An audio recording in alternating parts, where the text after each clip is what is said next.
Hello everyone, thanks for checking out this video. Hope everyone's doing all right. So I recently have been making videos on Czechoslovakian animation. I'm pretty much done with my research now at this point, so I thought it'd be kind of fun to just kind of make a video that was more of my personal thoughts on all the stuff that I watched as opposed to my regular videos that are a little bit more, objective and historical. So yeah, it's been so interesting researching all this Czechoslovakian animation. There's just been so much stuff there, so much interesting stuff, and that's kind of why I had to split it up into different videos. I did videos each on the 60s, 70s, and 80s Czechoslovakian animation, and now I'm going to do one just on the general Czechoslovak animation. I'm pretty much done with the research. So let's go ahead and start out here with Jiří Trnka, the father of Czech animation. He's so much variety in his stuff. His career started in the 40s. He did some kind of interesting, cute little traditionally animated stuff, little kind of for kids fairy tale things that were cute. But then the most interesting thing of his early work to me was Springman and the SS, which is just so weird. It's a anti-Nazi cartoon, but then also had like a superhero Springman who puts all these springs on his shoes and can like jump really high. It's just such a random thing, and then it also makes fun of the Nazis. It's always really weird seeing, stuff from the 40s where they make fun of the Nazis and they're just so matter of fact about it. And it's a humorous short about the Nazis, but it's just ridiculous and definitely worth checking out. But then, he starts getting into his puppet stuff, and that's what he's known for more. And, this is obviously not going to be for everyone. I can't say personally I'm a huge fan of puppet movies, and especially with Trnka, it's definitely an acquired taste because his puppets don't have facial expressions for the most part. Like, he was real big on that, the expressions and the personality, you just bring that out through like lighting and blocking and stuff like that. So it definitely, it's not for everyone, but it's really interesting seeing, like the Czech year, that was his first feature, and there's just so much Czech customs and stuff in it. And it's stylistically pretty interesting too. A lot of his features were like that. They were a lot low on dialogue and, very technically impressive. It's just really a matter of whether you can get into the whole puppet thing.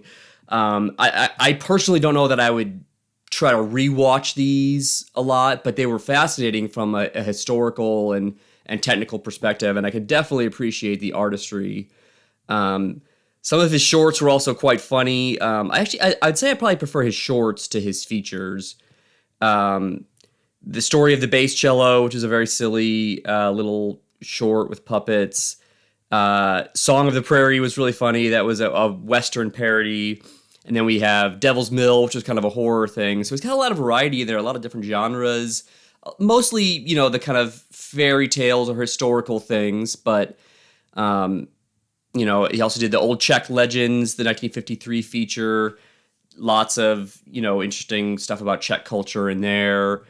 And then, he did the Midsummer Night's Dream, the Shakespeare adaptation, which was very, very impressive visually. And then he started to get a little weirder in the 60s. I definitely recommend checking out his 60s shorts. Cybernetic Grandma is a really weird little sci-fi thing.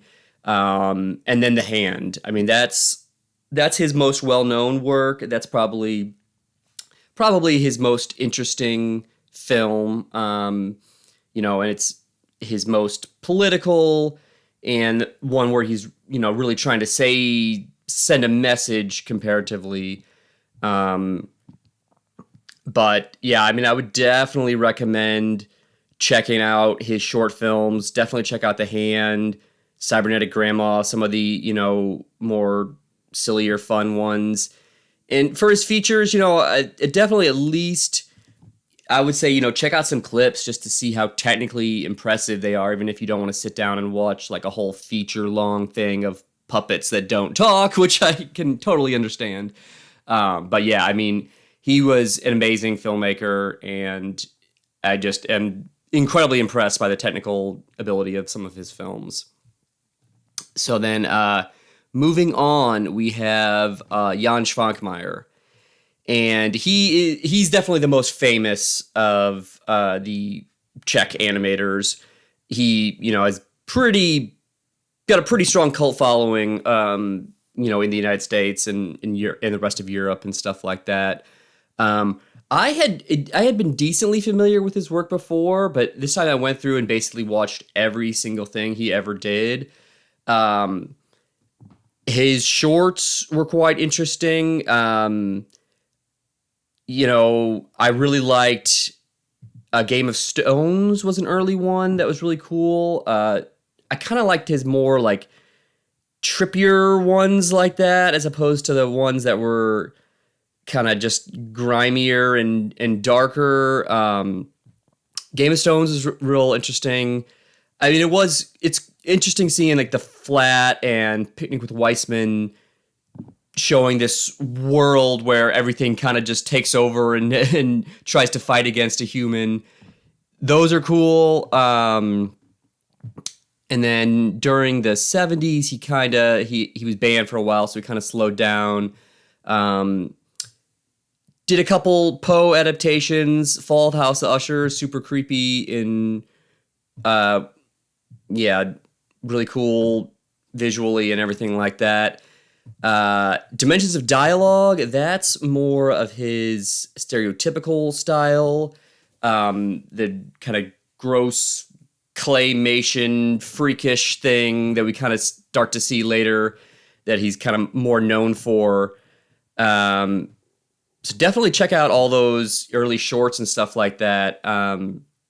With Švankmajer, I mean, he's there. I don't think there's any denying that he's incredibly talented at what he did. It's really just a matter of whether you personally like it or not. And I can see obviously people being off-put by the style. It's very stylized. A lot of his stuff is very repetitive, which when I was researching stuff, I saw people sometimes complaining about some of his works being too repetitive or whatever, but that was clearly intentional. That was clearly he had a weird obsession with cycles and repetition and stuff like that. And to me, I couldn't find anything completely confirming this, and I mentioned this in one of my videos. My guess is he had an interest in the structural film movement, which if you want to know more about, I did a video on the experimental films of the 1960s. They're a really important film movement. And I don't know for sure that Švankmajer was influenced by them, but they were all about, not all about, but a big part of it was the cycles and repetition and stuff like that. And so, I mean, it was clearly like an intentional formalist exploration of that kind of stuff. And yeah, obviously a lot of it is gross. A lot of it is disturbing. He had a weird thing with like body parts and eyeballs and stuff like that. So, but he's undeniably talented. I mean, I think, at what he does, there's nobody that's better. And then, when he started doing his features, Alice was his first feature. I don't probably like his features as much as his short films, just because it can kind of be a lot for a whole feature length in that style. But obviously, I mean, it's incredibly technically impressive, and the artistry in Alice is very impressive. Mainly Games, that is such a great short from Švankmajer, where that is a soccer game, but it's a bunch of claymation soccer players just getting their heads just like torn apart in various violent, grotesque ways. So definitely check that one out if you get a chance. Death of Stalinism in Bohemia is another important short. His only explicitly political one, where he kind of deals with the fall of communism in Czechoslovakia. It was made like literally, I think, a year after Czechoslovakia split up. So that one's very interesting as well. There's Faust.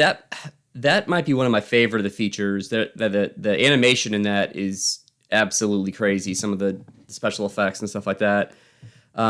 Conspirators of Pleasure I wasn't as crazy about. Not a ton of animation also compared to a lot of other Švankmajer ones. I would say that one's not very much essential. Little Lodic, you got to see just because of how crazy it is with the freakish little tree baby that comes alive and starts eating people. That one, it's funny and very entertaining. Lunacy, another one of his features, I wasn't super crazy about. Again, it wasn't a ton of animation. And then Surviving Life was one of my favorite ones just because it's so weird the way they combine live action and animation. Like he always combines live action and animation in his feature films, but in this one it's like it literally cuts back and forth within the scene.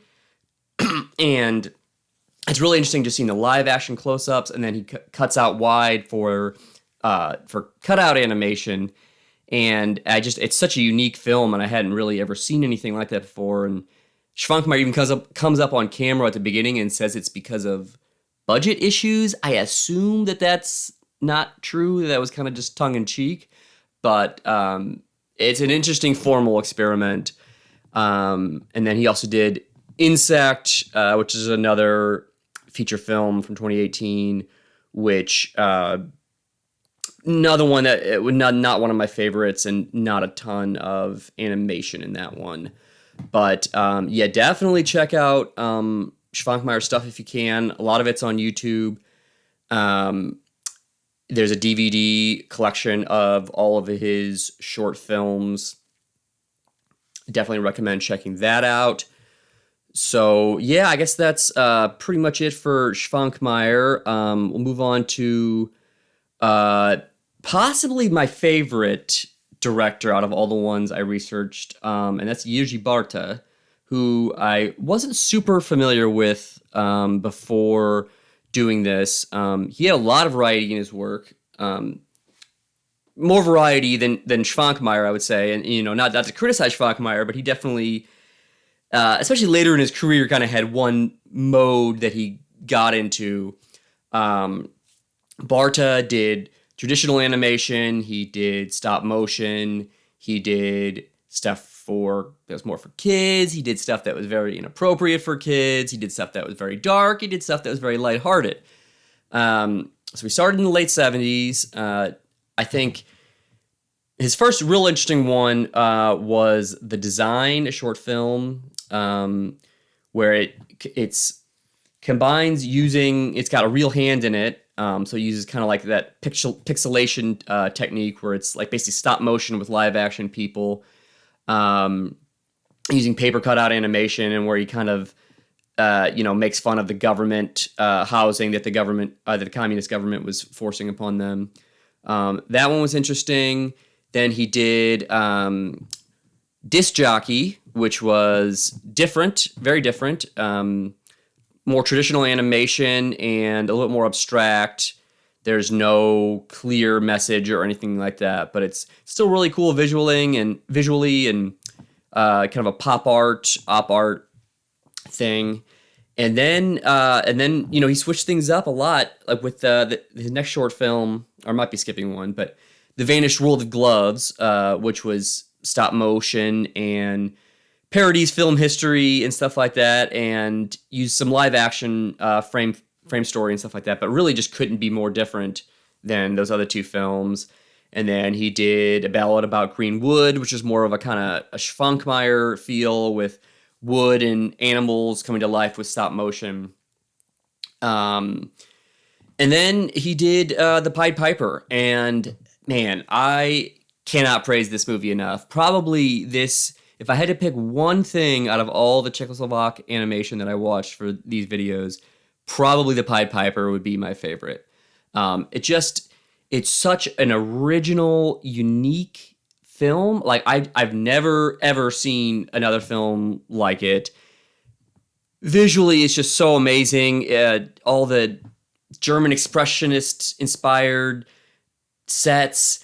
You know, it's very Cabinet of Dr. Caligari-esque with all these, every set is twisted and crazy looking, and it's just like literally every scene in it just looks amazingly impressive.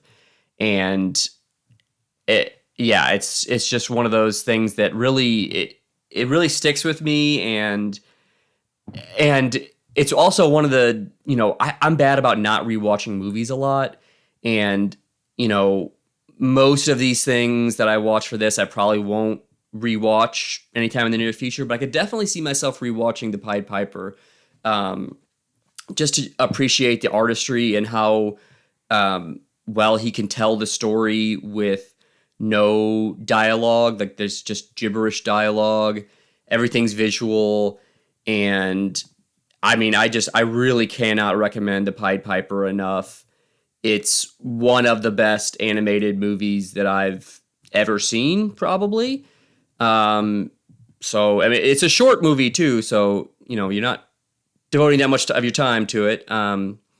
But anyway, moving on, there's also The Club of the Discarded, also called Club of the Laid Off, another short from Barta. And this one is very creepy with stop motion mannequins. And it kind of reminds me of, there was this thing on a Japanese TV show called Vermilion Pleasure Night called the Fukan Family. And this is kind of a very obscure reference, but I feel like it had to be inspired by this short film because it was kind of a similar thing with mannequins coming to life and stuff like that. But anyway, that's not really super relevant. It's an interesting short film. It's on YouTube. It's not one of my favorites necessarily just because it is so...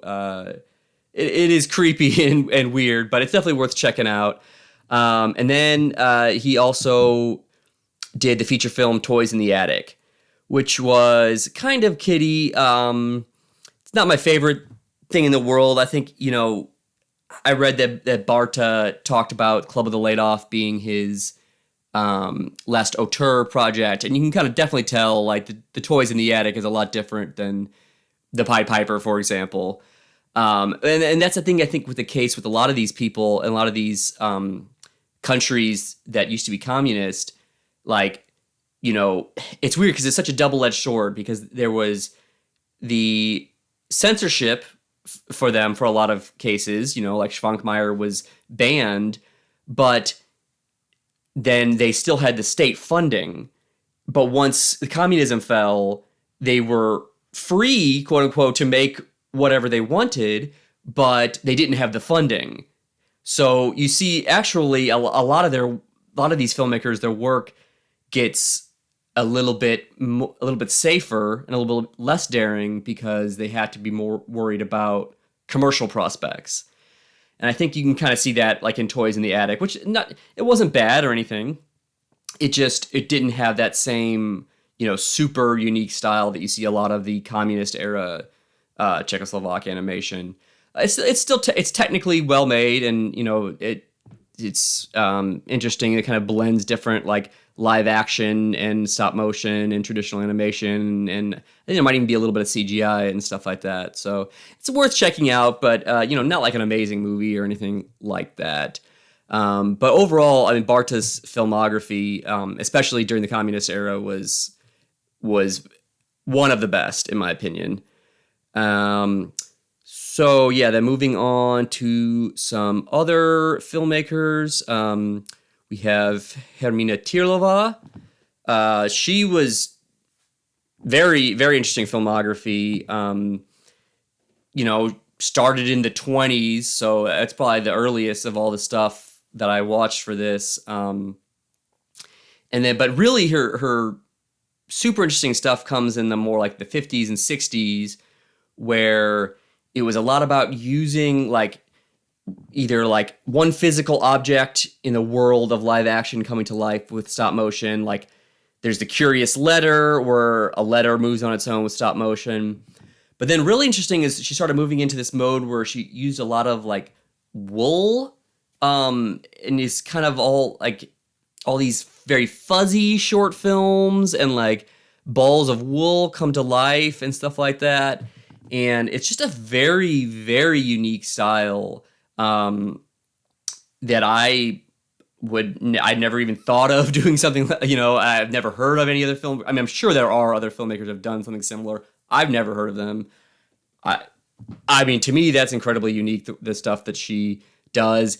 And it was interesting, too, because a lot of her stuff, like in the 60s or whatever, it was like cutesy, but then it would be also, she did some stuff that was kind of oddly experimental.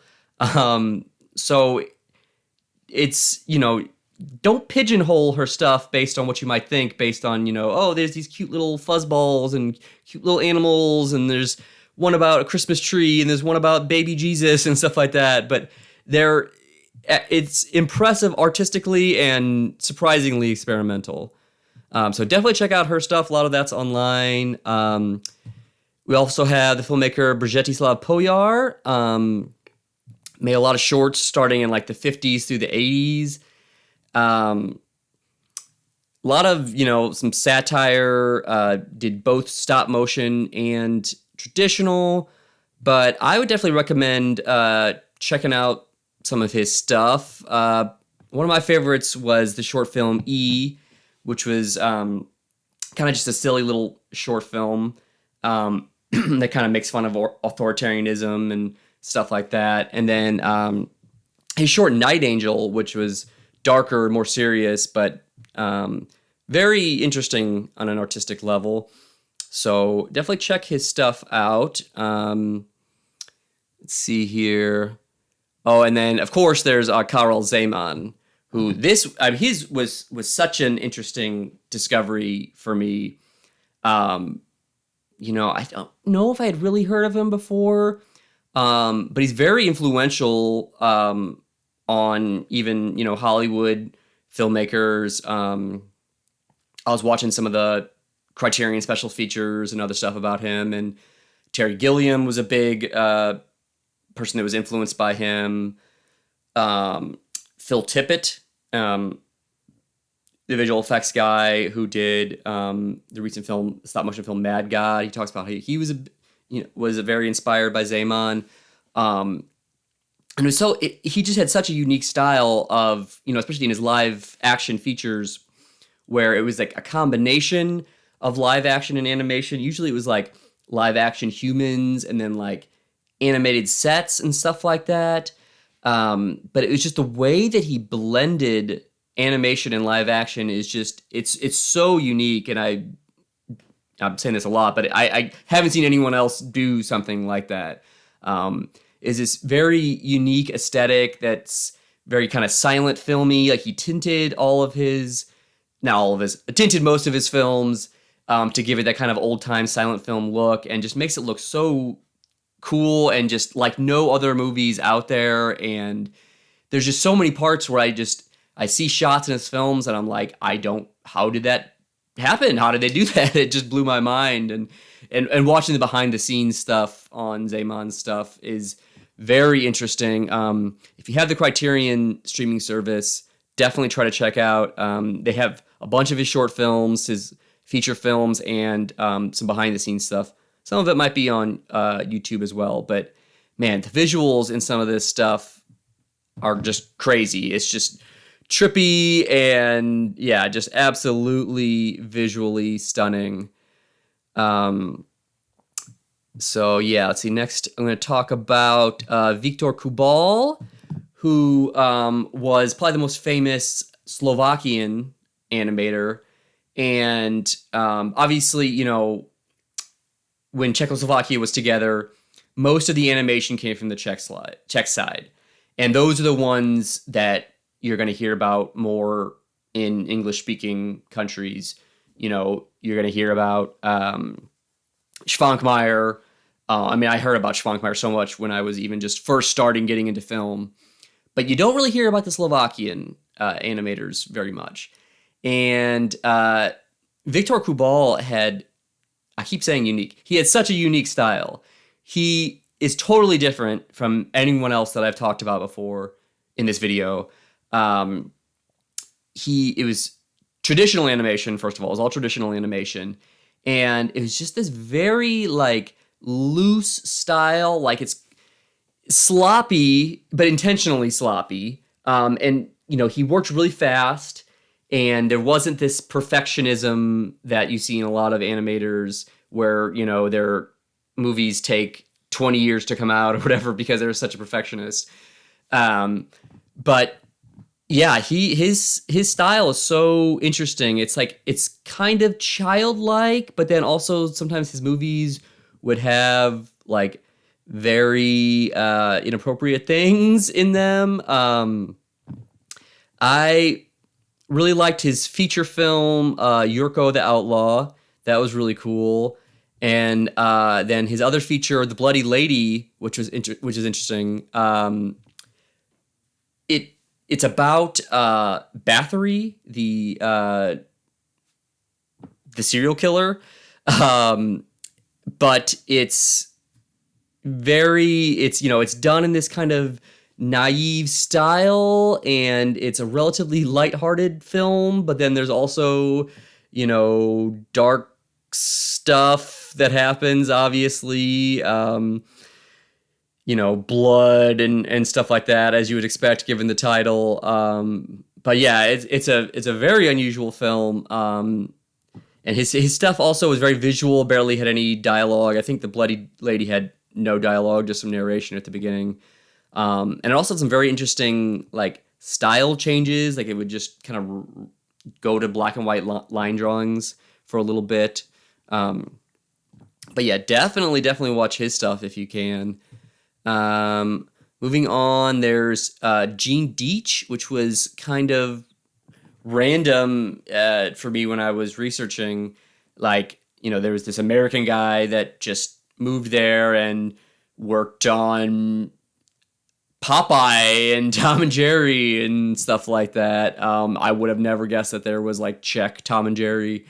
Now, I mean, obviously it's still presented in English, and I assume it was still released by American companies, but just the production was made in Czechoslovakia.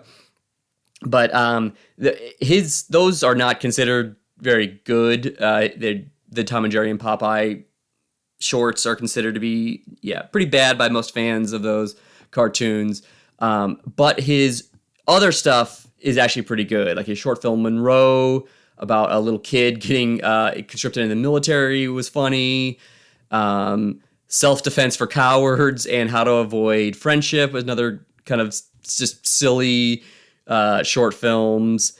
The Nudnik series was hilarious. It's just this like poor, hapless guy named Nudnik that gets into all these slapstick hijinks, and everything is constantly getting destroyed around him, and he just has the worst possible luck.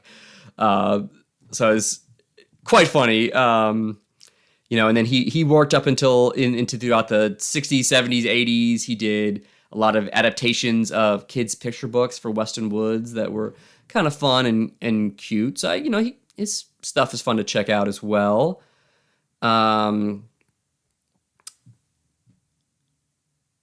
Another really interesting director is Václav Mergel, and he didn't do a ton of stuff. All I could find was shorts, but they are just the weirdest, trippiest, creepiest stuff. Like sometimes they're pretty abstract, sometimes they kind of have more of a plot line. I really liked The Crabs. It was a short film about these like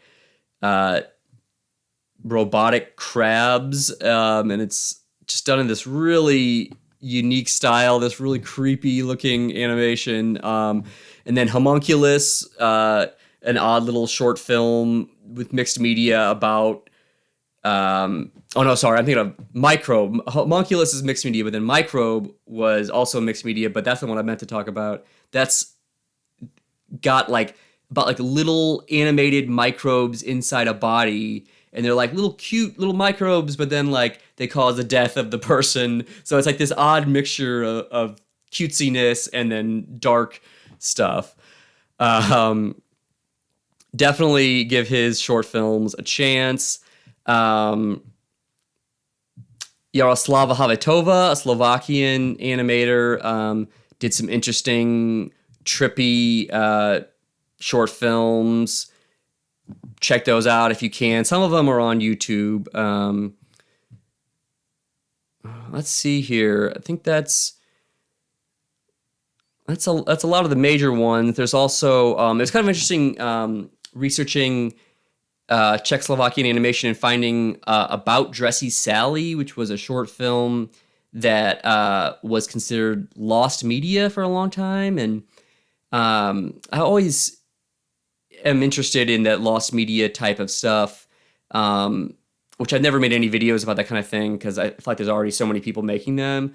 But it was just interesting just seeing that like weird, creepy animation be something that was a part of a lost media hunt for a long time. So yeah, and then, moving into the 21st century, they're still making animated features and stuff like that. Like I said, it's different now that they're, under capitalism. A lot of them, it's some of the stuff is a little bit more, standard kind of animation. But then you do see some stuff like Mikhaila Pavlatova, a very interesting filmmaker, did some shorts. First of all, the short Tram from 2012 on YouTube, I don't want to spoil it or anything, but it is the most ridiculous, absurd short film you will ever see. Watch that. You will not be not safe for work though. Don't watch it in front of the kids or anything like that. And then she also directed My Sunny Maud, which was an interesting feature film that was much more realistic. It's down to earth, and it's set in Afghanistan about a woman who moves there and then becomes kind of disillusioned with women's rights in Afghanistan. So it's a sad, pretty serious one, but it's well done. There's also Alwaz Nabel, which was a black and white animated film that was used rotoscoping. That it was cool looking. It wasn't my favorite, but I'd say at least check out the trailer just to see the visual style and see if you like it. There's also Daria, I don't know how you say it, Daria Koscheva, who did the Oscar-nominated short Daughter, and then Electra, which was more like it's a short. It's about half an hour long. But it's very interesting style. It uses a lot of that pixelation style I was telling you about. Yeah, that's mostly it for the Czech movies. Well, there's also, I gotta talk about Fantastic Planet, which was made by a French director, but I still included it because it's, it was made in Czechoslovakia, and most of the crew was from Czechoslovakia. This is obviously a very famous cult film. It's probably the most famous out of all the films I talk about. And I mean, it's undeniable that there's lots of very good things about it. Visually, the designs are cool. Sometimes the animation is a little bit limited, but it's really cool looking. Music is great. The plot is what it is. It's not the most fascinating plot out there, but it's just not really that kind of a movie. And I don't think I'd probably want to rewatch it anytime particularly soon. And I had seen it before a long time ago, so I'm glad I did, give it a second watch. But it's more something that I kind of appreciate on an artistic level.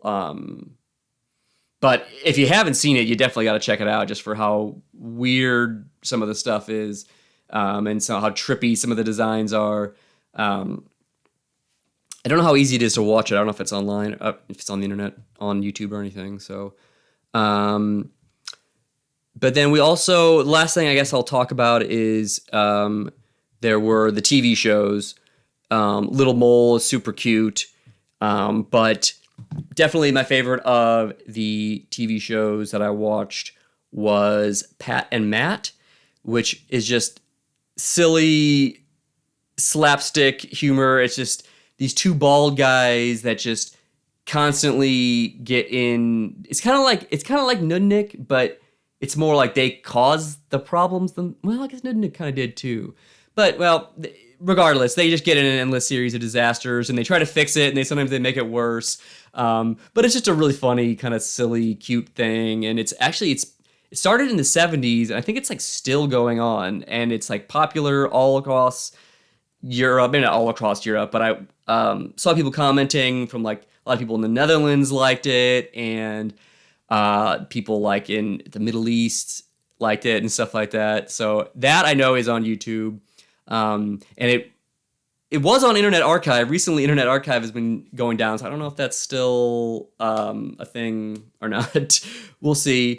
But yeah, I mean, I guess that's pretty much it. I mean, like I said, the Czechoslovakian animation has been so fascinating to research. I did the 60s, 70s, and 80s videos. Pretty soon, I'll have one just on Czechoslovakian animation in general. Should be done with that pretty soon. I'm pretty much done with writing the script, so hopefully in the next couple weeks or so, that'll be out.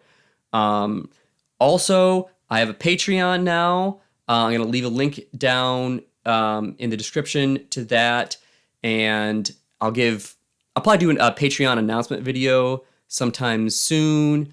Just kind of letting you guys know what exactly that'll be about.